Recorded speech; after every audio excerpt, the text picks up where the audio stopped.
Deep breaths.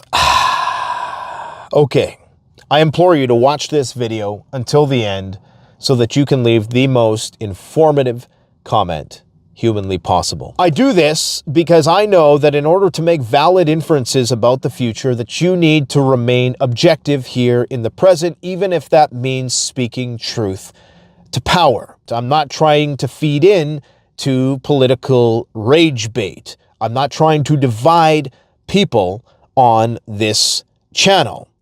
And in the same way that I criticize those two, I will continue to criticize the new Conservative government when they take power here in Canada.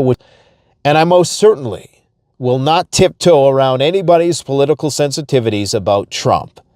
So I'm warning you right now, if you're going to be a snowflake and melt at the slightest suggestion, not even a criticism, but the suggestion that the Trump administration is doing something wrong, then I suggest you just unsubscribe. Because if you have been subdued by the demagoguery and the belief that is being perpetrated, that all of the crises that have been compounding over the last 4 years, decades even before that, will suddenly just be remedied by the stroke of a magic wand, then you're delusional.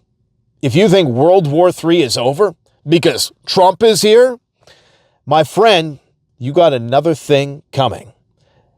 Nothing pisses me off more than Trump derangement syndrome, because it is inaccurate, because it exaggerates, and because it's unfair, it's unjust. In the same way, something pisses me off equally, and that's this idolatry that we're currently seeing with Trump, where if you say anything, people lose their... The reason why I want to make this video today, again, everybody thinks everything's fine now. That's delusional thinking. The energy of World War III has simply been redirected to another part of the chessboard, and that most certainly is Iran. Iran is a ticking time bomb on every possible metric. Every placement that Trump has made so far revolves around Israel. We'll get to that on another day. What I want to focus on and debunk and demystify today is this claim that Trump is going to end the war with Russia and Ukraine. You got another thing coming, and I'm going to give you about 16 or so reasons why that is complete and utter true, but it's because it's reality. If you think that a situation like this could be so easily resolved by one guy making a deal, again, I got some bridges to sell you up here in the boreal forest of northern Saskatchewan. I want to read you something. This is by Paul Craig Roberts, Dr. Paul Craig Roberts. Here is what he has to say. Trump could be maneuvered into pro-war positions and would be more successful in marshaling public support than a Democratic candidate like Kamala Harris. Imagine Trump rallying the troops. Imagine the guy who said, fight, fight, fight. The commander-in-chief rallying the troops. That's what we're talking about here. If you need somebody to marshal forces for World War III, is it going to be Kamala or is it going to be Trump? Stick with me.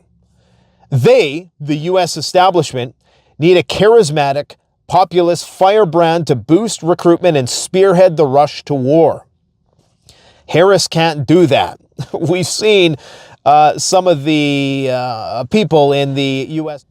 It would be easy to seduce Americans into a new military adventure if they are led by a popular leader, warned former Ronald Reagan official Dr. Paul Craig Roberts on his website. Mega Americans, he says, are tired of losing wars. But you see what he's saying there.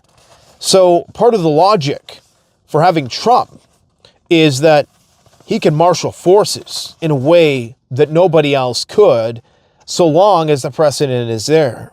So long as there's a black enough black swan event that compels us and gives us a reason to go to war. And we're about to see that in the Middle East.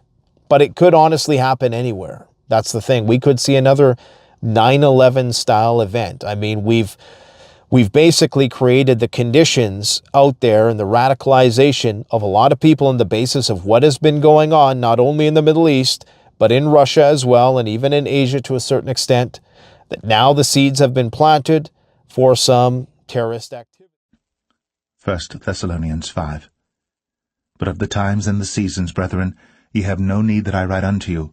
For yourselves know perfectly that the day of the Lord so cometh as a thief in the night. For when they shall say peace and safety, then sudden destruction cometh upon them, as travail upon a woman with child, and they shall not escape. But ye, brethren, are not in darkness, that that day should overtake you as a thief.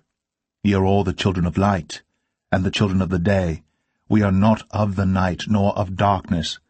Therefore let us not sleep, as do others, but let us watch and be sober. For they that sleep, sleep in the night, and they that be drunken, are drunken in the night. But let us, who are of the day, be sober, putting on the breastplate of faith and love, and for an helmet the hope of salvation. For God hath not appointed us to wrath, but to obtain salvation by our Lord Jesus Christ, who died for us, that whether we wake or sleep, we should live together with him. Wherefore comfort yourselves together, and edify one another, even as also ye do.